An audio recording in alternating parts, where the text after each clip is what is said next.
Welcome to the Jedi Ranger. I'm John Berry 555, and I'm continuing my series of Mass Retro Reviews with Season 3, Episode 9, Alcoholics Unanimous. So in this episode, Frank bans alcohol at the 4077. Total prohibition. He even goes as far to hide the alcohol used for medical purposes, which also shows how not great of a doctor Frank really is. He also closes the Officers Club, which, by the way, Frank is the reason they have the Officers Club. Way back in, I want to say it was Season 1, the 477 saved the son, I believe, of a general, and as a reward, he gave Hawkeye and Chopper passes to Tokyo, but Frank got a Officers Club, and he's closing it in this episode.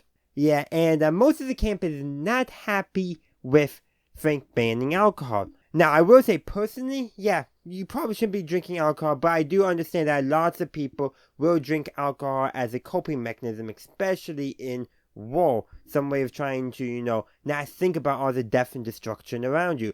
I understand it, I don't necessarily approve of it, but I'm not going to be like Frank and force my opinion, force my behavior on others. That's just rude, mean, obnoxious, whatever term you want to use. So that's the overall premise of the episode, but there's a lot more to discuss. There's a subplot involving Father Mulcahy, which is actually not too much in terms of development, but it does give us some insight into his character. One, he does not handle alcohol very well because he doesn't drink, which makes sense. He is a Catholic priest after all, and while I'm sure there's a lot who do hit the sacramental wine, Father Mulcahy isn't one of them. And Frank approaches Father Mulcahy to give a sermon on the evils of drink. Father Mulcahy is nervous, so Klinger offers to give him a little bit of alcohol, but that little bit was way too much for Father Mulcahy because he does not have the experience.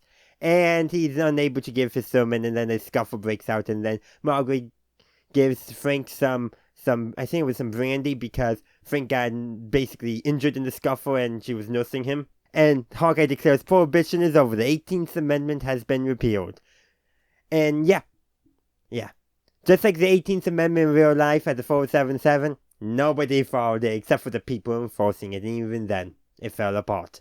At least it didn't get any organized crime going on in the 477 during their prohibition phase. There's several other things too. The episode actually begins with them showing a movie that they would have actually been shown during Korea, not made after the Korean War, and basically during that is when Frank dismantles and gets rid of Hawkeye and Trapper's. Still, they're not happy about it, so they start looking for other sources of alcohol. And that's actually when they discover that Frank has hidden the medical alcohol as well. And they also discover that Margaret has a secret stash of alcohol as well. Because, she drinks. But unlike Hawkeye and Trapper, she seems to drink much more in moderation. But no, they share her, I think it was brandy together, and they get drunk and Frank gets mad. Of course.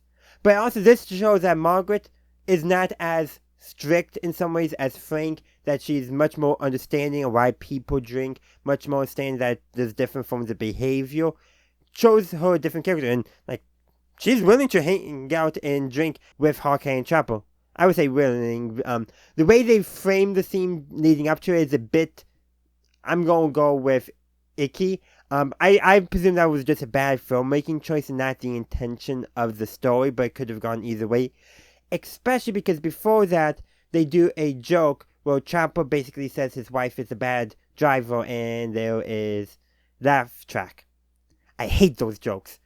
Just because they're women does not mean they're a bad driver. Now, Chopper's wife might legitimately be a bad driver, but the point of that joke was, haha, women bad drivers. It's a joke that has not aged well, but people still unfortunately make today. Meanwhile, I think really most of the bad drivers are driving those lifted pickup trucks with truck nuts, or they're driving Teslas because screw the libs, because libs no longer like Musk. Anyhow, let's move past that all and talk more about the episode. There's also a scene too where Father Mulcahy is giving his Sunday services, and the only one in attendance is Klinger, who, despite being an atheist, likes having the excuse to wear his white gloves. And then he does his Protestant service, which Hawkeye and Trapper attend because, while they can't get any of the sacramental wine, they decide they should try to pray for booze. It's intended to be humor, but it is actually kind of humorous and fits nicely showing that Father McKay does not have many people attending his services, thus his nervousness later on in the episode at the service where Frank has ordered him to preach temperance and avoidance of alcohol, and also has ordered all of the camp, explains why he's nervous and why he might be willing to try some alcohol to try to ease his nerves. And yeah, it lines up really nicely how those different beats line up. There's also one other scene of particular note I would like to mention. There's a scene between Frank and Margaret where Frank is talking about his justifications for alcohol and all that, and Margaret reveals that she does drink a little bit. But there's also another point part. Margaret also compares Frank to her father, talking about personality traits, things that she marries in her father, and that's why she also admires Frank. There is some people out there, we'll get into some deep psychology stuff, but talk about how sometimes daughters like finding, traits in potential partners are also exhibited in their father, especially traits that they admire. And Frank, being one of the most, for lack of a better term, military-bearing men on the 477, could explain why Margaret has an attraction to him, because those are the same traits that she admired in her father. Again, we're getting into some deep psychology stuff, which I don't quite fully understand, but it does also say something. But when we take later episodes of MASH, which I haven't yet discussed with Colonel Parter's arrival also hallmarked a major change in Margaret's character. She had another person at the 477 she could look up to and respect, and one that she could basically see a fatherly or grandfatherly figure in, and I think that contributed a lot to her being able to develop a character, that she had a new role model in her life that portrayed a form of, for lack of a better term, healthy masculinity. And you can tell after that she started distancing herself from Frank, started looking into other men as well, and was able to have healthier relationships with everyone at the camp, all because she had a new role model that she could respect in a leadership position, and at most it would become a father or grandfatherly type relationship. Really helped her character. But that is a bit of stuff and a lot of psychology stuff which I don't fully understand, so the comment section is down there. So that covers most of the stuff in Alcoholics Unanimous.